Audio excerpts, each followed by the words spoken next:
Parang mali yata yung pinasukan ko ngayong araw na ito. Dahil sa nakita ko sa paligid ko, sobra namang kainggit-inggit, diba? So dahil nandito na rin ako at single tayo, well, dito lang tayo sa dulo. Meron din namang single ako nakita dito. Malay mo, chance ko na rin ito. Sumula dito sa aking kinaupuan, guys. Kitang-kita mo yung paligid na napakaganda ng mga ilaw. Shout out po kay Ella Pabular. Gustong-gusto niya po yan.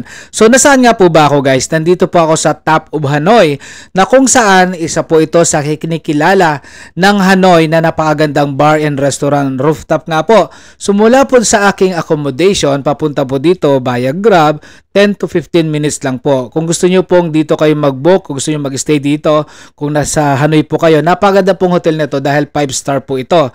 At guys, ito nga po pala na hindi po siya applicable, no, itong bar restaurant nila sa mga 12 years old below. So, siguro para maiwasan na baka tumalon yung mga bata at maglaro sa taas.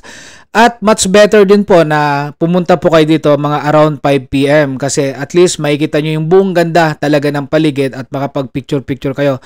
Kasi ako tamad akong gumising talaga ng umaga. So, gabi na ako pumunta dito. At ang opening hours po nila is from 5 PM to 12 midnight. So, ganun guys.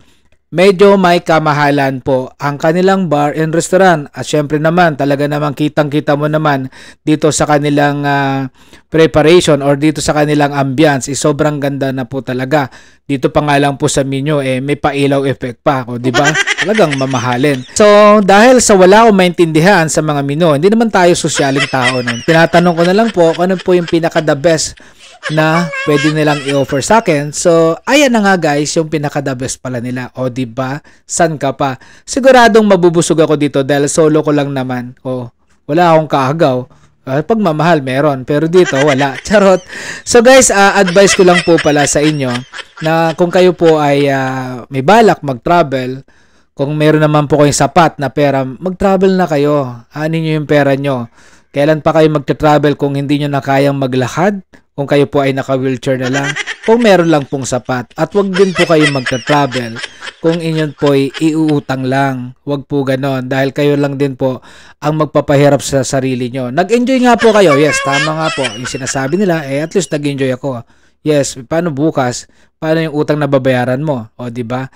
So, kailangan mag-travel lang po tayo doon sa kaya nating gawin. Ganun lang yun guys. Marami naman paraan kung paano mag-enjoy sa buhay.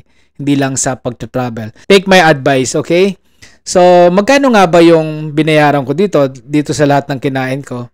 Thank you so much guys for watching and hoping na makita-kita po ulit tayo sa mga susunod na vlog ko. So, and always thank God sa lahat ng blessings na natatanggap natin. And enjoy your life because life is too short. Bye!